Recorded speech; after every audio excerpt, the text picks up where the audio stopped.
Sir నమస్తే sir. నమస్తే sir. Sir మీరు హిందూ ధర్మాన్ని ప్రచారకర్తగా నియమించబడ్డారు. ఆ పని చేస్తూ ఉన్నారు.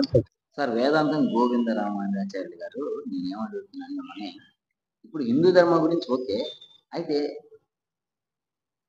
పవన్ కళ్యాణ్ గారు సనాతన ధర్మం అనేంత వరకు కూడా ఈ సనాతన ధర్మం గురించి ఎవరు మాట్లాడుకోలేదు కదా. ఇప్పుడు ఈ సనాతన ధర్మం ఎక్కడి నుంచి వచ్చింది?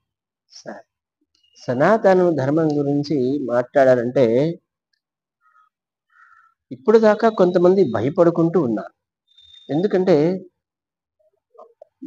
మేము బయటకు వస్తే మాకేమవుతుందేమో, లేకపోతే మేమేమన్నా పొరపాట్లు చేస్తామేమో, ఎదుటి వాళ్ళ దగ్గర తూచిగా తొండిగా వికారంగా మాట్లాడతామేమో అనే భయంతో బయటికి రాలేదు.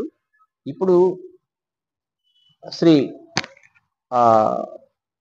పవన్ కళ్యాణ్ గారు చాలా గొప్ప విషయంగా ఇప్పుడు ఈ ధర్మాన్ని రక్షించుకోవడానికి కేంద్రంలో యోగి ఆదిత్యనాథ్ గారు లాగానే వీరు కూడా ఈ ధర్మాన్ని రక్షించడానికి వచ్చారు.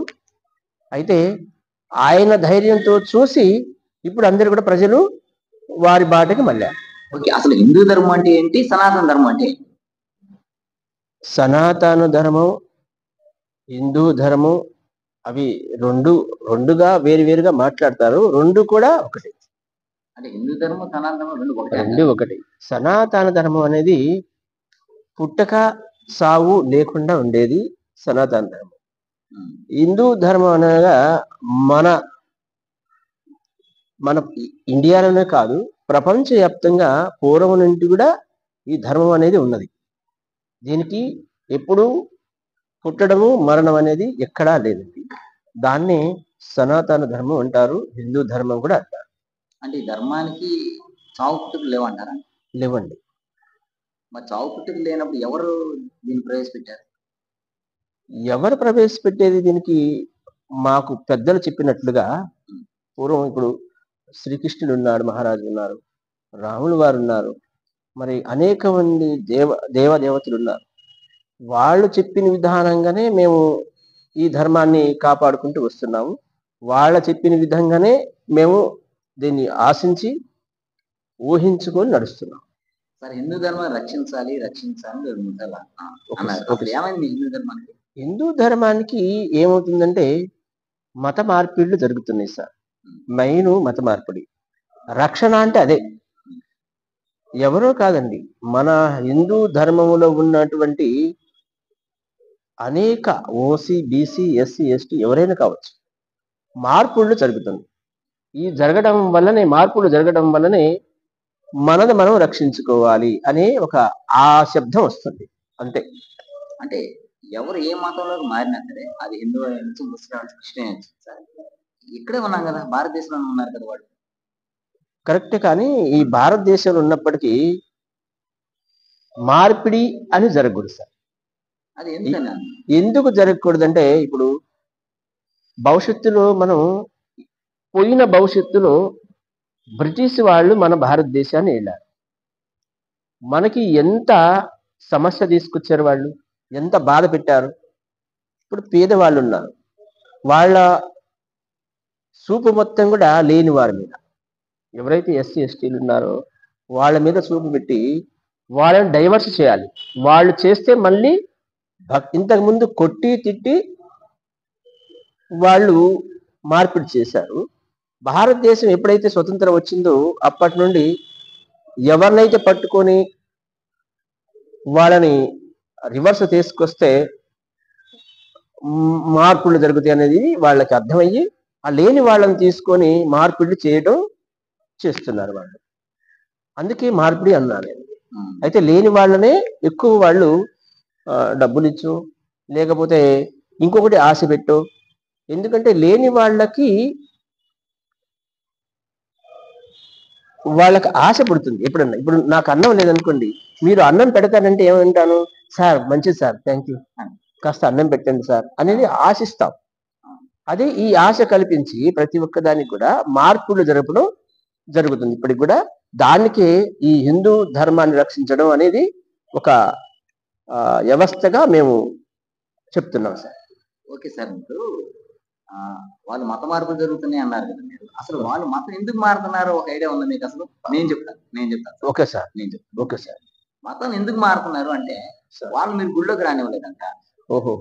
గుళ్ళోకి రానివ్వకపోవడం వల్ల వాళ్ళు దేవుడిని ఎత్తుకున్నారు. మీరు చెప్పింది చాలా మంచిది సార్. చాలా కనుక గుళ్ళోకి రానివ్వకపోతే వాళ్ళకి వాళ్ళు మీ దగ్గర ఉండేవాళ్ళు కదా.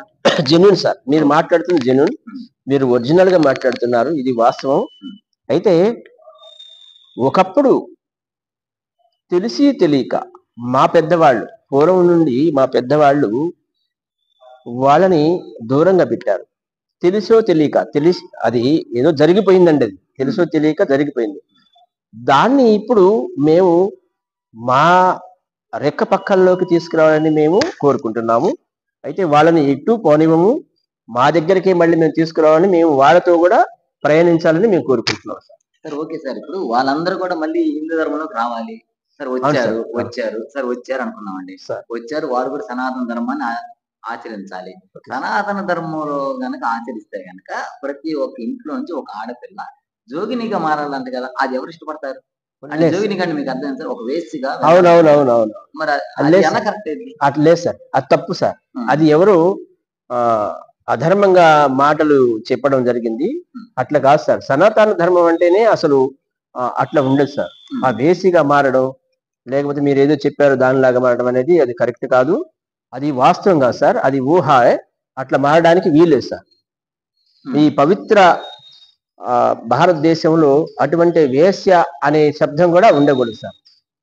Okay sir. అవునా సార్? అవును సార్. అంటే మరి ఇటువరకు వేసులు ఎక్కడి నుంచి వచ్చారు? జోగిని వ్యవస్థలో వేసులు ఎక్కడ? జోగిని వ్యవస్థ ఒక తక్కువ కులంలో ఉన్న వాళ్ళు వెళ్ళాలంట కదా. అంటే ఇవన్నీ జనాల్లో ఉన్న ఆలోచనలు వారు మాట్లాడి దాని నేను అడుగుతాను. అదేం లేదు సార్, అది కరెక్ట్ కాదు. వేసిగా మారడం అనేది కరెక్ట్ కాదు. అది ఏ కులస్తులకైనా కూడా, ఏ మతస్థులకైనా కూడా వేసిగా మారాలి అనేది తప్పు సార్. అసలు అది జరగకూడదు, జరగనివ్వము కూడా. అంటే జోగిని వ్యవస్థ లేదంటారా, ఉందంటారా? అప్పుడేదో పెట్టారు సార్. జోగిని అంటే, ఒక జోగిని అంటే వేసి కాదు సార్. భిక్షాం దేహి అనేది జోగిని సార్. ఒక ఆడపిల్లలు ఇంటి దగ్గరవి భిక్షాం దేహి అనేది, మీరు అన్న శబ్దం జోగిని అంటే భిక్ష అడగడమే జోగిని, అంతేగాని వేసి కాదు సార్. అంటే అదే సార్, అట్లాగైనా సరే ఇప్పుడు అడుక్కునే వాళ్ళగా అలా వెళ్ళటం ఎవరికి ఇష్టం ఉంటుంది? ఉండదు సార్, ఉండదు, ఎవరికి ఇష్టం ఉండదు, అట్లా కాకూడదు సార్. మన హైందవ ధర్మంలో, మన హిందూ ధర్మంలో ఎటువంటి ఆడపిల్లలకి అన్యాయం జరగకూడదు, అటువంటి కార్యక్రమం అసలు చేయకూడదు సార్. వాళ్ళకి ఇప్పుడు మన నరేంద్ర మోడీ గారు 33% వాళ్ళకి ఇప్పుడు రిజర్వేషన్ ఇచ్చారు. వాళ్ళకి వాళ్ళ కాళ్ళ మీద నిలబడే హక్కులు ఉన్నాయి. కాబట్టి ఇటువంటి తూచ్యమైన ఆ శబ్దాలు కూడా రాకుండా ఉంటే మంచిదని నేను కోరుకుంటున్నాను. అంటే సార్, ఇప్పుడు మీరు హిందూ ధర్మాన్ని మీరు ప్రచారం చేస్తున్నాము అనేటప్పుడు, ఇదిగో మా ధర్మంలో ఇటువంటివి లేవు, ఇటువంటి మాత్రమే ఉన్నాయి, ఇదిగో మేము ఇలా చేస్తాము అని చెప్పి మీరు ఎందుకు చెప్పట్లేదు? మీరు కూడా దేవుడి గురించి, దేవతల గురించి, మా దేవుడు వాళ్ళ కులం వీళ్ళ కులం అనుకుంటూ కులాలను హైలైట్ చేస్తున్నారు. కానీ ఇప్పుడు ఈ కులం అనే వ్యవస్థ మీరు చెప్పారు కాబట్టి, అసలు టోటల్ జనరలే కావాలి సార్. అంటే సార్ అర్థం అంటే రిజర్వేషన్ మొత్తం ఒకటే కావాలి. వాళ్ళు ఆ కులస్తులకి ఈ ఓసీ ఉండాలి, ఈ కులస్తులకి బీసీ ఉండాలి, ఈ కులానికి ఎస్సీ ఉండాలి, ఎస్టీ ఉండాలి అని కాకుండా, ఎవరైతే కష్టపడతారో వాళ్ళే సుఖంగా తినాలి, వాళ్ళే ఉద్యోగం తెప్పించుకోవాలి తప్ప ఈ రిజర్వేషన్లు మొత్తం కూడా జీరో చేయాలి సార్. అదే మా కోరిక. రిజర్వేషన్ వద్దు అంటారు? రిజర్వేషన్స్ అవసరం అవ్వదు సార్, ఎందుకంటే జనరల్ ఉండాలి మొత్తం. ఎందుకంటే చదువు కావాలి. ఇప్పుడు మీరు కష్టపడ్డారనుకోండి, మీరే ఖచ్చితంగా ఆ జాబును సంపాదించుకోవాలి. అక్కడ రిజర్వేషన్ అనేది ఇక్కడ ఓసీ, బీసీ, ఎస్సీ, ఎస్టీ అనేది అసలు రాకుండా టోటల్ రిజర్వేషన్ పెట్టేసి ఎవరు కష్టపడితే వాళ్ళే ఖచ్చితంగా ఆ ఉద్యోగం సంపాదించుకోవాలి అనేది మా ధ్యేయం సార్.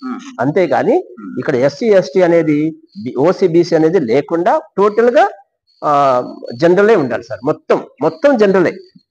వాళ్ళు ఎస్సీ, బీసీ, ఎస్సీ అనేది లేకుండా సార్, రిజర్వేషన్ ఒకేలాగా ఉండాలని మేము కోరుకుంటున్నాం సార్. ఇది నరేంద్ర మోడీ గారి ధ్యేయం కూడా సార్. కులాలు రిజర్వేషన్ అంతా ఒకటే ఉండాలి అని అనుకున్నప్పుడు ఒక హిందూ అనే ఒక వ్యక్తి ఒక ఎస్సీ ఎస్టీ ఒక క్యాండిడేట్ ఒక మతం మారాడు అనుకున్నాం, ఏది క్రిస్టియన్ మతంలోకి మారిపోతే కనుక అతను బీసీసీ అయిపోతాడు. అవును సార్. బీసీ అయిపోతాడు. మరి ఒక ఓసీలో ఉండే ఒక వ్యక్తి కనుక క్రిస్టియన్ మతంలోకి మారితే అతను ఎందుకు బీసీసీ అవ్వడం? అతన్ని కూడా తీసుకురావాలి సార్. దాని మీద ఉద్యమం ఖచ్చితంగా చేయాల్సిన అవసరం లేదు సార్. అది ఆల్రెడీ మేము కోర్టులు వేసాం సార్. ఎవరైతే ఓసీ కేటగిరీ దీంట్లోకి మత మార్పిడి చేసి ఈ క్రిస్టియన్ గా మారాడు హిందువు, అతన్ని కూడా బీసీసీ ఖచ్చితంగా అతనికి సర్టిఫికెట్ ఇవ్వాలి. అది రేపు రానున్న ఒక 2-3 నెలల్లో మేము ఎంఆర్ఓకి కలెక్టర్ గారికి మా లెటర్ పంపుతాము. ఖచ్చితంగా అది ఆల్రెడీ కోర్టులో నడుస్తుంది ఢిల్లీలో. ఇప్పుడు కూడా మేము కూడా ప్రతి స్టేట్ లో, ప్రతి జిల్లాలో, ప్రతి మండలాల్లో వారికి మేము లెటరు ఇవ్వడం జరుగుతుంది. ఎవరైతే మత మార్పిడులు చేశారో, జరుగుతున్నాయో, వాళ్ళు అయిపోయారో వాళ్ళకి వాళ్ళ కేటగిరీ సర్టిఫికెట్ తీసుకోవాలని మేము ఖచ్చితంగా ఈ వ్యవస్థను చేస్తున్నాం సార్. సార్ ఇప్పుడు మత మార్పిడి అంటే ఎవరు చేస్తున్నప్పుడు వాళ్ళందరూ వాళ్ళే వెళ్ళి మాకు ఆ దేవుడు కావాలని వాళ్ళందరూ వాళ్ళే వెళ్ళి వాళ్ళు అది ఉంటే ఆ కార్యక్రమాలు చేసుకొని మేము అలా చేంజ్ అంటున్నారు కదా, ఎవరిని వాళ్ళు బలవంతంగా అంటే మీరు మతం మార్పిడి అన్నారు కదా, ఎవరు మారుస్తున్నారు వాళ్ళు? ఎవరు అది సాధ్యమైంది? ఎవరు ఇక్కడ మత మార్పిడిలు చేయట్లేదు సార్, ఎవరిని అనుకోకూడదు. ఇప్పుడు ఎందుకంటే ఈ రోజు నాకు డబ్బులు ఉంటే నేను 5 స్టార్ హోటల్కి పోతాను, డబ్బులు లేకపోతే జనరల్ హోటల్కి పోతాను, సాధారణమైన హోటల్కి పోతాను. అలాగనే వాళ్ళ ఇష్టానుసారంగా అది పోతున్నారు. అది వాళ్ళ ఇష్టం. ఎందుకంటే వాళ్ళని కూడా మనం ఏమనకూడదు. పోతే పోనివ్వండి, ఇబ్బంది లేదు. మీరు క్రిస్టియన్ మతంలోకి పోండి, లేకపోతే ఇంకొక ముస్లిమ్స్ మతంలోకి పోండి, సిక్కులోకి వెళ్ళండి, బౌద్ధ మతంలోకి వెళ్ళండి. ఇక్కడ మన అంబేద్కర్ గారు ఏమన్నారంటే, మీ ఇష్టం, మీరు దేంట్లో ఉంటారో దాంట్లో ఉండండి, మత స్వేచ్ఛ హక్కులున్నాయి, అది మీ ఇష్టం. పోతే వెళ్ళండి, కానీ పోయేటప్పుడు మీ ఏదైతే మీరు మతంలోకి వెళ్ళారో ఆ మత క్యాస్ట్ సర్టిఫికెట్ తీసుకుని వెళ్ళండి. ఇక్కడ బంధం లేదు, మీరు పోవాలనుకుంటే వెళ్ళండి. కానీ ఈ హిందూ మతంలో నుండి క్రిస్టియన్ గా మారినప్పుడు ఆ హిందూ క్యాస్ట్ సర్టిఫికెట్ తీసుకోకుండా మీరు ఏదైతే మతంలోకి పోయారో ఆ మత క్యాస్ట్ సర్టిఫికెట్ తీసుకొని మీరు ఉద్యోగాలు సంపాదించుకోండి, మీ స్వచ్ఛందంగా మీరు నడవండి. అంతేగాని తప్ప మా మనసుకు నచ్చిన దేవుడిని మేము ఆరాధించుకుంటున్నాము, మేము ఇండియాలో ఉన్నాం కాబట్టి మా ఇండియా ప్రకారం మేము రిజర్వేషన్ అనుభవిస్తున్నాం అని కనుక ఎవరన్నా అంటే తప్పు సార్. తప్పు సార్, అట్లా కాకూడదు. ఎలా తప్పని చెప్పగలుగుతారు? ఎందుకు తప్పు అని అంటారంటే, ఇప్పుడు మీరు హిందూ ధర్మం అనేది ఒక వ్యవస్థ ఉంది. హిందూ ధర్మం అంటే ఏంటి? మాకు పూర్వీకులు రాముల వారు కావచ్చు, కృష్ణుడు కావచ్చు, స్వామి వెంకటేశ్వర స్వామి వారు కావచ్చు, అనేక దైవాలు ఉన్నారు. మీరు హిందూ కానప్పుడు ఆ బొమ్మలు మీరు పెట్టరు కదా, ఆ బొమ్మలు మీరు పెట్టరు కదా. పెట్టినప్పుడు మా ధర్మాన్ని మాకు వద్దు అని అవతలకు పోయినప్పుడు ఈ క్యాస్ట్ తోటి మీకు సంబంధం ఏంటి?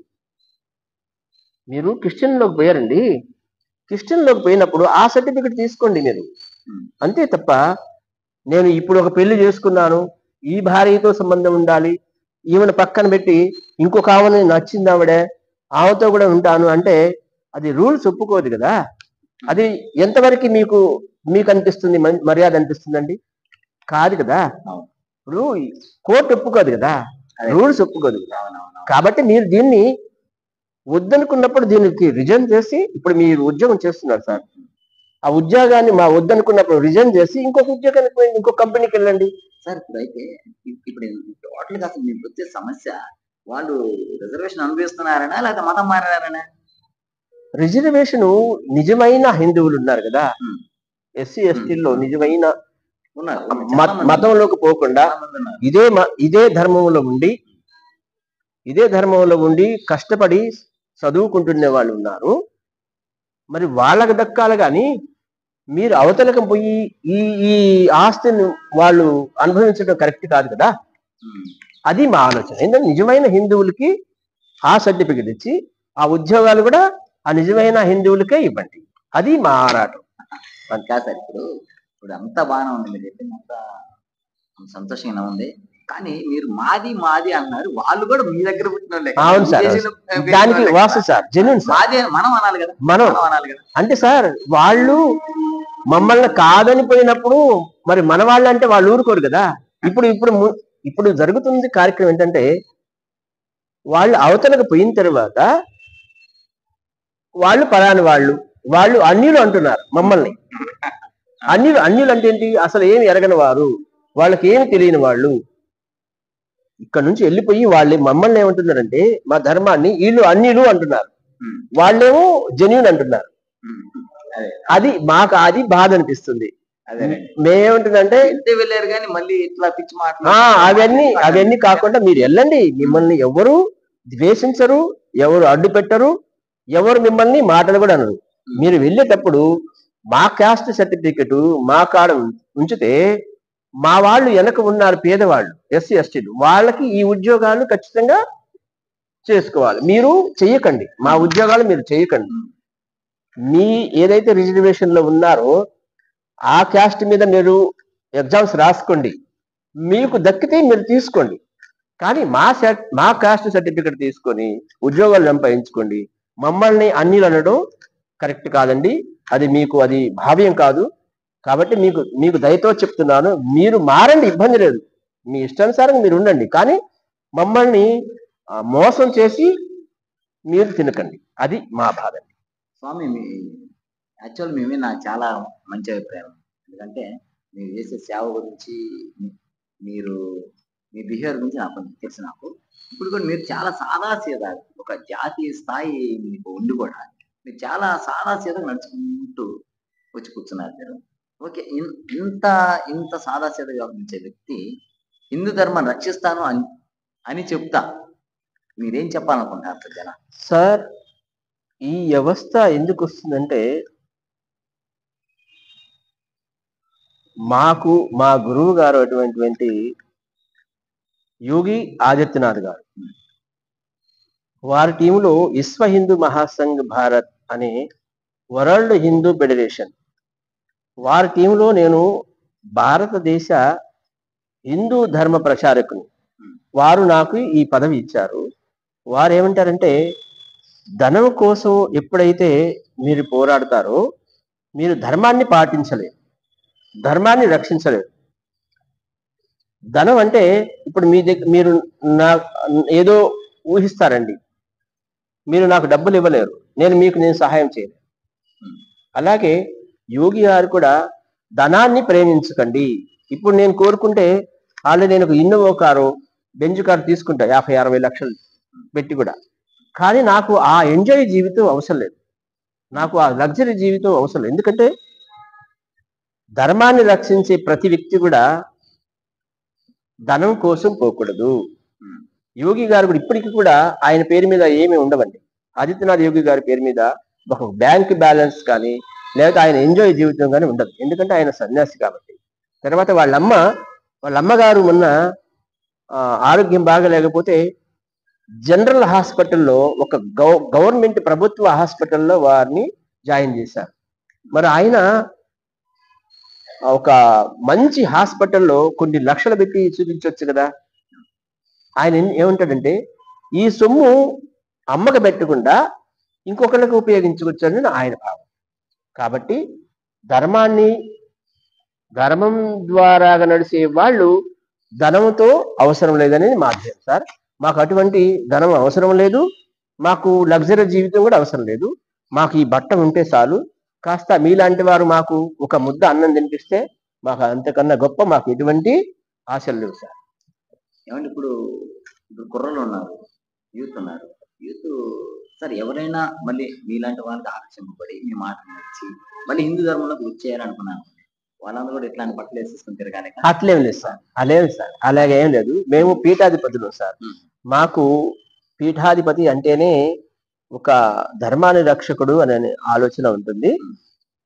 అందరం ఇలాగ వేసుకోవాల్సిన అవసరం లేదు, దానికి పెద్ద సమస్య లేదు సార్. మీరు మాలోకి వస్తే, మళ్ళీ రిటర్న్ గా వస్తే చాలా చక్కగా ఆహ్వానిస్తాము. మీకు ఉచిత పెళ్లిళ్ళు, లేదా ఏదన్నా మీకు కోరుకుంటే మీకు ఒక ప్రభుత్వం ద్వారాగా మార్గదర్శనం, లేకపోతే ఉద్యోగాల వ్యవస్థ, ఇంకోటి సహాయం చేయగలుగుతాం సార్. సరే ఖచ్చితంగా సరే, అయితే బయట గురించి కాసేపు వదిలేద్దామండి. సార్. అసలు హిందూ ధర్మం ఏంటి, దాని గొప్పతనం ఏంటి? హిందూ ధర్మం అంటే సార్, మీకు ఇందాక ఫస్ట్ చెప్పాను, హిందూ ధర్మం అనేది పుట్టక సావు లేనిది. ఎప్పుడూ ఎన్నడూ కూడా ఎక్కడ కూడా దానికి మరణం ఉండదు. ఇది హైందవ ధర్మం. ఈ హైందవ ధర్మాన్ని ఖచ్చితంగా మేము ముందుకు సాగించాలని అనుకుంటున్నాము. ఈ ధర్మం అనేది మాకు పెద్దలు చెప్పిన విధానంగా మా స్వామీజీలు చాలా మంది ఉన్నారు. రాముల వారు కావచ్చు, శ్రీకృష్ణుడు కావచ్చు, లేకపోతే అనేక మంది దేవతలు ఉన్నారు. వారి ఏదైతే నడిచారో అదే బాటలో మేము నడుస్తున్నాము. దాన్ని మేము రక్షించుకోవాలని మేము కోరుకుంటున్నాము. అదే మాకు బాట సార్. అంతకన్నా మాకు ముందు ఎటువంటి ఆలోచన లేదు సార్. హిందూ ధర్మంలో కూడా ఇప్పుడు మనం మాట్లాడుతున్నట్టు హిందూ ధర్మంలో కొన్ని పొరపాట్లు జరిగినాయి. ఇది ఆ జోగిని వ్యవస్థ ఒకటి, లేకపోతే రిజర్వేషన్ ఒకటి, వాళ్ళ గుళ్ళోకి రానికపోవడం ఒకటి, ఇట్లాంటి పొరపాటు కొన్ని జరిగినాయి అన్నారు కదా. మీ తరంలో ఇవన్నీ సరి చేసుకుంటారా? ఖచ్చితంగా చేసుకుంటాం సార్. ఇంతకు ముందు పెద్దవాళ్ళకి అప్పుడు చదువు లేదు కాబట్టి, తర్వాత ఆ టైంలో కొన్ని పరికరాలు, లేకపోతే వాహనాలు, లేకపోతే చదువుకోవడానికి స్కూళ్ళు, కాలేజెస్ లేవు కాబట్టి ముందు చదువు ఉన్న వాళ్ళే మంచి జ్ఞానవంతులు ఉంటారు సార్. అప్పుడు లేదు కాబట్టి ఏదో అనర్థం జరిగింది. ఇప్పుడు అట్లా జరగనివ్వం సార్. ప్రతి ఒక్కరికి కూడా ఇక్కడ మాకు అసలు క్యాస్ట్ ఫీలింగే లేదు సార్. అందరూ ఖచ్చితంగా మన హైందవ ధర్మంలో ఉండాలి. వాళ్ళు ఎస్సీలు కావచ్చు, ఎస్టీలు కావచ్చు, అనేకమైన ఓసీబీసీ ఎవరైనా కావచ్చు, మాకు అందరం ఒకటే. మన ఈ ధర్మాన్ని, హిందూ ధర్మాన్ని రక్షించుకోవడానికి మేము అందరం కలిసి వాళ్ళని మేము రక్షించుకుంటాం సార్. స్వామి గారు, మీరు సరి చేసుకోవాలనుకుంటే కులాలు తీసేయాలి. ఖచ్చితంగా రిజర్వేషన్ తీసేయాలి సార్. తారతమ్యాలు ఉండకూడదు. అంతా ఒకటే ఖచ్చితంగా సాధ్యమయ్యే పని సార్. మేము అనే పని అనేది అది భగవంతుడు తెలుసు. మా పోరాటం ఏంటంటే అందరూ కలిసి ఉండాలి. రిజర్వేషన్ మొత్తం 0 కావాలి. అందరూ కలిసి ఉండాలనే మా ధ్యేయం సార్. యోగి గారు కూడా, మోడీ గారు కూడా అందరూ కలిసి ఉండాలి. ఒకే మార్గంలో ఉండాలి. ధర్మాన్ని రక్షించుకోవాలి. ఎటువంటి పొరపాట్లు చేయకూడదు. మీరు అన్నట్లుగా జోగినీలు అయ్యిదన్నారు. అది అసలు ఎవరు ఆ పేరు ఇచ్చారో అది మాకు తెలీదు. అటువంటి వాళ్ళని కూడా ఖచ్చితంగా క్షమించే అవసరం లేదు సార్. ఒక స్త్రీల గురించి మన స్త్రీల గురించి కనుక మాట్లాడుకోవాల్సి వస్తే, ఇప్పుడు స్త్రీలు అనే వాళ్ళు కనుక మళ్ళీ ఈ హిందూ ధర్మంలోకి వస్తే కనుక ఆవిడికి స్వేచ్ఛ పోయింది కదా. ఏం స్వేచ్ఛ సార్ అది? స్వేచ్ఛ ఇప్పుడు క్రిస్టియన్ చూసుకున్నాం, వాళ్ళ ఇష్టం వచ్చిన బట్టలు వాళ్ళు వేసుకోవచ్చు, వాళ్ళ ఇష్టం దగ్గరకు వాళ్ళు వెళ్ళొచ్చు, వాళ్ళ ఇష్టం వచ్చిన తిండి తినవచ్చు, వాళ్ళ ఇష్టం వచ్చినట్లు ఉండొచ్చు కదా. మరి ఇప్పటికి వచ్చేసి ఎన్ని రిస్ట్రిక్షన్ వచ్చేస్తాయి కదా. అది భర్త వచ్చి నాకు ఎదురు చూడ, ఎలా ఉండాలి, అలా కూర్చోవాలి. మరి ఈ ధర్మం స్త్రీలకు ఎలా నచ్చింది సార్? ఇప్పుడు ఈ హిందూ ధర్మం అంటేనే ఒక స్త్రీ, ఒక పుణ్య స్త్రీ, ఒక జెన్యూన్ సార్. ఇది హిందూ ధర్మం అంటేనే ఒక స్త్రీ. ఆడపిల్లలు చక్కటి బట్టలు, బొట్టు, గాజులు, మెట్టెలు, పెళ్ళైన వాళ్ళు ఇవన్నీ ఉంటేనే ఒక హిందూ ధర్మం సార్. అవన్నీ లేకపోతే అసలు దానికి ఈ హిందూ ధర్మానికి పేరు ప్రతిష్టలే ఉండవు. హిందూ ధర్మంలో ఉండి కూడా ఇవన్నీ లేకపోతే, ఈ స్త్రీకి ఉండే పోషకాలు లేకపోతే ఖచ్చితంగా అది హిందూ ధర్మంలో ఆడపిల్లలే కాదు. కాబట్టి నేనేమంటున్నంటే, ఈ హిందూ ధర్మం అంటేనే ఒక స్త్రీ, ఆరని జ్యోతి, ఎప్పుడు వెలుగుతున్న ఒక దీపం లాంటిదే ఒక స్త్రీ. ఈ స్త్రీ వల్లనే హిందూ ధర్మం నిలబడుతుంది సార్. మీరు హిందూ ధర్మాన్ని ప్రచారం చేస్తున్నారు అంటే ఏ విషయాలు ఎత్తి ప్రచారం చేస్తున్నారు సార్? హిందూ ధర్మం ప్రచారం అంటే ఇప్పుడు జరుగుతున్న వ్యవస్థ ఏంటంటే, చాలా మంది 25% మన ధర్మాన్ని నిలిచిపెట్టి ఇంకొక ధర్మానికి డైవర్స్ అవుతున్నారు. అట్లా పోకుండా మర్యాదపూర్వకంగా, అమ్మా మీరు ఇట్లా పోకూడదు, పోతే మీ సర్టిఫికెట్ మీరు కోల్పోతారు, తర్వాత మీ పిల్లలకి అన్యాయం జరుగుతుంది, ఇబ్బందులు జరుగుతాయి అని చెప్పేసి మేము వాళ్ళని మోటివేషన్ చేయడానికే మేము ఈ ధర్మాన్ని ముందుకు సాగిస్తున్నాం సార్. అంటే మీరు రాజ్యాంగానికి వ్యతిరేకం, రాజ్యాంగం వ్యతిరేకం కాదా? టోటల్ రాజ్యాంగం వ్యతిరేకం కాదు సార్. రాజ్యాంగం ఏది ఉందో దాని ప్రకారంగా చట్ట ప్రకారంగానే మేము వాళ్ళని మోటివేషన్ చేస్తాం సార్. అంటే మీరు మతం మారతారా అనేది మీ ఇష్ట ప్రకారం, కాకపోతే దానికి తగ్గట్టు ఏవైతే వర్తిస్తో దాని ప్రకారం వెళ్ళండి అంటే. అవును సార్, అవును సార్, అదే మా అంతేనా? అవును సార్, అవును సార్, అదే సార్ జరుగుతుంది. అదే మాకు ఎటువంటి వాళ్ళు అవతలకి వెళ్తున్నారు మాకు ద్వేషం లేదు ఎటువంటి. కాకపోతే మన ఇంట్లో నుండి మన ఆడపిల్ల పెళ్లి చేసేటప్పుడు ఇంట్లో నుండి ఎప్పుడైతే బయటకు పోతుందో అప్పుడు మనకు బాధ అనిపిస్తుంది. ఎందుకంటే మన ఆడపిల్ల అవతలకు పోగానే మనకు ఏడుపు వస్తుంది కదా. అలాగే మన పిల్లలు ఎవరైనా ఎస్సీలు కావచ్చు, ఎస్టీలు కావచ్చు, ఇంకెవరైనా ఓసీలు బీసీలు ఎవరైనా కావచ్చు, మన ధర్మం నుంచి అవతలకు పోతున్నప్పుడు మాకు చాలా బాధ కలుగుతుంది సార్. ఎందుకంటే రేపు భవిష్యత్తులో వాళ్ళ సర్టిఫికెట్ కింద క్యాన్సిల్ చేస్తే వాళ్ళు ఎంత బాధపడతారు, చాలా బాధపడతారు కదా. కాబట్టి వాళ్ళు అటు పోవడం మాకు ఇష్టం లేదు సార్. మళ్ళీ రావాలని కోరుకుంటున్నాము.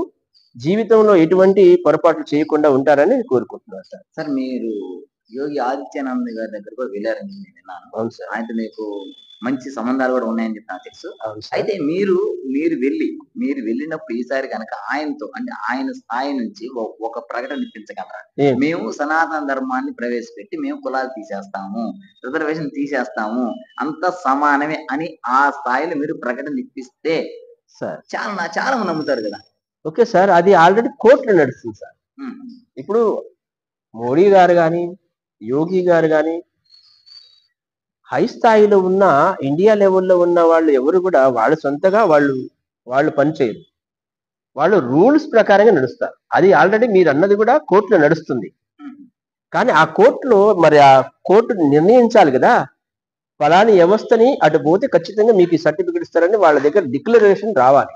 వచ్చినప్పుడు ఖచ్చితంగా మేము మీరన్నదానికి మేము కట్టుబడి ఉండి వారి చేత మేము ఏర్పాటు చేపిస్తాం సార్. సార్ ధర్మాన్ని రక్షించే గొప్ప బాధ్యత తీసుకున్నారు. ఈ సందర్భంలో మీరు ప్రజలకి ఏం చెప్పాలనుకుంటున్నారు? సార్ ధర్మాన్ని రక్షించడం అంటే ఇది మన ఒక్కరి చేతిలో ఉండదు సార్. ఈ ధర్మాన్ని రక్షించాలంటే పలువురు కావాలి, దానికి జెన్యూన్ క్యారెక్టర్ ఉండాలి వాళ్ళకు. మీకు ఇందాక చెప్పాను నేను నడుచుకుంటూ వస్తున్నానని, అలాగే మాలాంటి వారు కొంతమంది యోగిలు ఉండాలి. యోగిలు ఉంటేనే ఈ ధర్మాన్ని రక్షించగలుగుతాము. భవిష్యత్తులో ఎటువంటి పొరపాట్లు చేయకుండా ఉన్న వాళ్ళే ఈ ధర్మాన్ని రక్షించగలుగుతారు. ఇదండి సంగతి. మనం ఇప్పుడు ప్రజెంట్ నరసరావుపేట పల్నాడు జిల్లాలో ఉన్నాం. మనం ఎవరితో ఉన్నామంటే జాతీయ హిందూ ధర్మ ప్రచారకర్త వేదాంతం గోవింద రామానుజాచార్య గారితో ఉన్నాం. మొత్తానికి స్వామీజీ గారు చెప్పేది ఏంటంటే, మీరు మతాలు మారటం మాత్రమే మాకు చాలా బాధ అనిపిస్తుంది. ఎందుకంటే మనందరం ఒక అన్నదమ్ముల్లా కలిసి చక్కగా ఉండాలి. మీరు మతం మారి అక్కడికి వెళ్ళిపోయినాక మళ్ళీ ఇక్కడ కావాల్సిన రిజర్వేషన్ అనుభవించడం మాకు చాలా ఇబ్బందిగా ఉంది. కాదు మీరు మారేదే కానీ మీరు రిజర్వేషన్ మాకు ఇచ్చేసి మీరు స్వేచ్ఛగా మతమే మారుతారో, మీ ఇష్టం వచ్చిన ధర్మాన్ని అనుసరిస్తారో మీరు అనుసరించండి, కానీ మా హిందూ ధర్మం మాత్రం మన అందరి ధర్మం. మీరు ఎప్పుడు ఇచ్చినా సరే మిమ్మల్ని మేము కలుపుకుంటామని చెప్పి అంటున్నారు. ఇది ఈ విషయం. అమరావతి వాయిస్, మీ జర్నలిస్ట్ శ్రీనివాస్. నమస్తే.